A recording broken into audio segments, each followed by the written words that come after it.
What happened to me this last month has made me lose all of my trust and reliability in both the dosage and the mushroom itself. This was the last in a series of 4 very intense and meaningful trips. The first 3 with my girlfriend, and this last truly enlightening but frightening trip by myself. The weirdness of it all peaked on this last trip with a mere 2.5 grams, lemon-teched with what I thought was a fairly weak strain. I've cultivated it myself and had a few giggles and good times with it before. But when you trip so hard that your physical self completely dies and still gets to come back from it to tell the tales, you know it's something very real, scary, but weird and amazing at the same time. This is that place that all the ancients and crazy psychonauts have talked about all these years.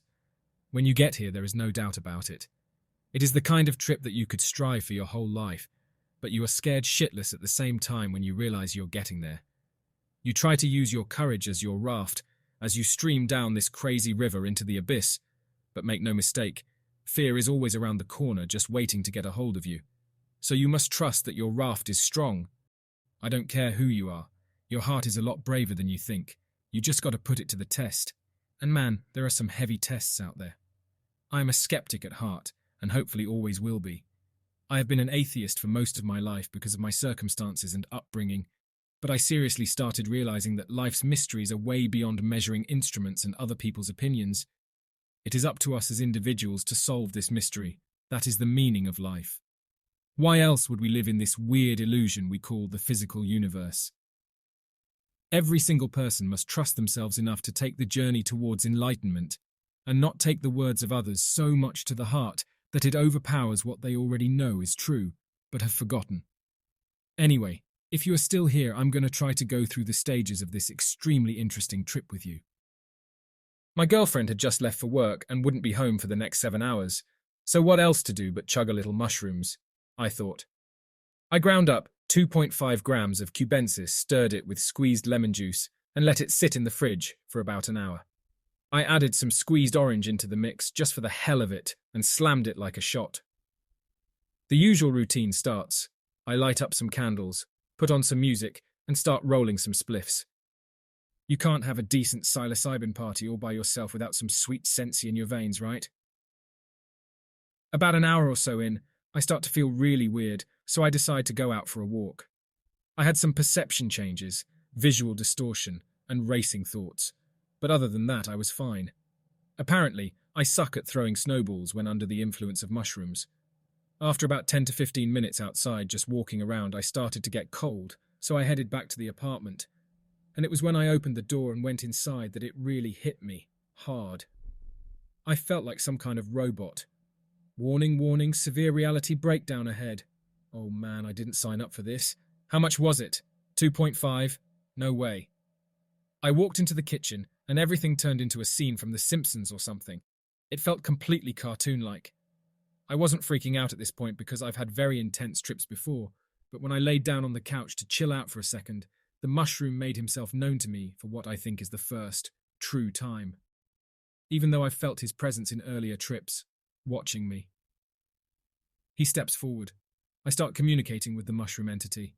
Is that you? Moments of silence. The entity replies, What do you think? I go, Haha, it is you, hello. He replies with a hello back. I say, I sense that you are afraid of me. I'm a bit scared of you too, but I'm here as a friend. You seem cool. After that, he disappeared for a while. At this point, I started to freak out. This intelligent mushroom entity had just talked to me, and now it is in my mind, my body, and even in the very walls in which I am confined. If I wanted to escape this, it would be impossible. And that made me shiver. How long before this is over? I thought. I realized that I was still in the coming up phase and hadn't even peaked. Shit. I mean, what do you do when things get more intense than ever before, and you know you are still in for a lot more? The answer, nothing. You just let it happen anyway. It doesn't matter if you're scared shitless or not because it is happening. It is really happening. I remember Terence McKenna speaking of encounters like this, which calmed me because it meant I wasn't insane. Other people had talked to this thing before, many times probably. I wanted to put some music on to calm me. The only problem was that the sounds were so warped and weird that any music I put on only scared me because it was so unfamiliar and unrecognizable. The entity came back and made its presence known. I said to it, "I'm really freaking out here. Can you be less frightening?" No answer. I said, "I'm here as a friend, as your friend. I want to grow and cultivate you if you let me, but stop fucking with me like this. It's not very friendly." No answer this time either, but I could both see and feel him grinning in the walls, a little bit evil perhaps, but hard to tell. Then he vanished again. What a son of a bitch, I thought to myself. Shortly after realizing he could probably hear me, he left me alone in the weirdness, and I was just waiting for something to happen because, to be perfectly honest with you, I had no idea what was going on or what was about to happen. I guess I just wanted a way out because this was scary. Isn't it funny? Just when you thought you were getting experience with these things and being able to control them, the mushroom sweeps that away from under your feet. I start talking to it again and say, "If you make this good for me, I will grow you. That is a deal. But we are in your world now, so don't hurt me." I couldn't imagine what else he wanted to hear from me. It seemed like the only gift I could offer him, the gift of life and experience through me and others. After that, something pulled, and I mean pulled me, to the bathroom and into the tub. When I got into the bathtub, time and everything else became completely meaningless. Somehow I managed to turn the water off when the tub was full. After that, it was time to say goodbye to life as we know it. It could have taken 1 hour or 3 seconds, but when you're dead, you are not thinking about that. You don't even know it is happening. I've been close to having ego deaths before, but man, this was nothing like that. You erase into it and merge with it without even knowing that it is happening. It's somewhat of a smooth transaction between boundaries being dissolved, and you're not really thinking in terms of being alive or dead anymore. Fear is pretty much wiped out, except that you can still feel it lurking in the shadows of the deep, unconscious mind. There is some kind of thin thread being attached to your body, and the physical reality that gives you the clue that you will come back from this. It wasn't a forced survival feeling, more of an assurance. I guess some people would describe it as God's love, or true hope, or something like that. I saw this sea of souls swimming around in a vast space and was told that it was the ancients. I guess they were swimming around trying to decide whether to go back to live another Earth life, or go to some other place. They seemed to chill out and be fine anyway, whatever they were doing. A moment after that, I was thrown into a world that seemed utterly impossible, just crazy. I mean, how the hell can dimensions bend each other like that and just play around with light like toys? What is this? The mushroom told me that this was an introduction to the DMT world and that things can get way crazier than my current imagination is capable of conceiving. So don't even mind trying to figure this out right now, because it won't work. Okay, I said. A short moment later, he was there, right in front of me, the DMT entity. The interaction was short and brief, but it was definitely a formal introduction by the mushroom entity. He had taken me to him and introduced us face to face. There was no doubt left in my skeptical mind. They knew each other and people before I had been led here by the mushroom. Now the questions I had were few, because I have always wanted life to be a mystery to solve, piece by piece. I'm still young and don't want it all at once. I can't appreciate it fully yet, but he told me what I already knew. Religions are bullshit, science is fun, but limits our perception of reality, and the only way to true godliness is walking our own path. Enlightened people and teachers are only there as signposts to help you along the way, but no one or nothing in the world can prepare you for something like this.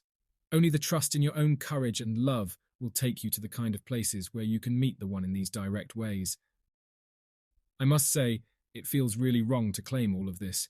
I'm really putting in an effort to make this as truthful and clear as possible, for myself and for you, the listener.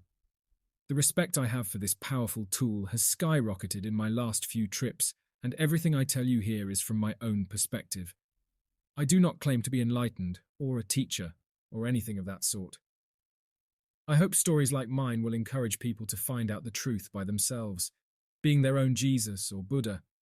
Anyway, when I woke up from this and started to come to my senses again, I felt powerful. I mean godlike. During my time in the tub, I must have squeezed out shampoo or balsam in the bath water in an effort to make a bubble bath, because the spread-out shampoo blobs had formed these clusters of galaxies on the surface of the water, as if I had just created a big bang and was looking down on my little creation on the surface of a layer, invisible to the inhabitants in the shampoo blob world, living in their illusion of separateness. I went out of the bathtub, walking naked around the apartment, just looking around. Man, it was crazy. I managed to take a look at the clock. It had been about 3 hours since I ingested the shrooms, and I felt like I've been gone for days. This gave me a very uneasy feeling because I've been through so much already. I needed to come down and reassess everything that had happened and not continue to trip for hours ahead. I realized that this is exactly the kind of godlike initiation that Sons of God goes through. It has something to do with being in water, and that these baptized concepts are so misunderstood by religions, it's not even funny. The original baptizing ceremonies were probably scary as shit, and there is a lot more to it than a little water on the forehead, a kiss and some blessing words. My rabbit had hidden under the couch for some reason. The mushroom entity was fooling around in the walls, just being silly, invisible to the eyes but present in every other sense. Robert Plant and the rest of the guys on my girlfriend's big Led Zeppelin poster had completely jumped out from the picture. Moving around in 3D, swinging, dancing, just rocking it. I mean, these guys were putting on a show. I could even hear the music. The whole apartment rocked like a ship on sea, and I felt like I was inside of an aquarium, but a weird mushroom aquarium. As I was strolling around the apartment trying to find some kind of thing to get a grasp on, I was making these weird noises, feeling my whole body and my whole world vibrate with it. It was a sense of you creating the world around you with mind and sound. When I looked at the piano in the living room, I could almost press the bars with my mind and hear the music play in my head as I was mind playing it, and I'm not usually the greatest artist on the piano. The candles I had lit earlier were intense and bright. Something had definitely breathed life into the whole apartment because at this point, absolutely anything was possible. Although present, the mushroom entity made no effort to talk to me again during the rest of this trip, which probably was for the best. It had shown me so much and introduced me to the One after knowing me for such a short while. How much more can you ask of it at this point? I decided to get into the warm bathtub again and just let whatever happens happen to me because nothing was in my control. This seemed like the only sane thing to do, so I did. I lay there in the bathtub just waiting for it to come off because honestly, I had been through way too much for one day already. Maybe that is the reason I don't remember so much from the last parts of the trip and the coming down, but whatever happened, it was not as important as the things I can still remember vividly, which are the first 2/3 of the trip. Lying down in the tub for a second time, I remember going through different fears in my head, being afraid of them but at the same time realizing they are all illusions. So what is there left to be afraid of? I waited for some kind of answer or picture, but it was blank, which made it very obvious that when you have erased all illusions of fear, it is just gone, which sounds silly, but seemed important at the time. I was really balancing on a thin thread of unpleasant experiences created by some unknown fear in my unconscious and moments of glory in the sunshine of God. Eventually, I got my shaken-up body and mind out of the tub again. Somehow I remembered I had promised my girlfriend to bid on some clothes for her son on the internet.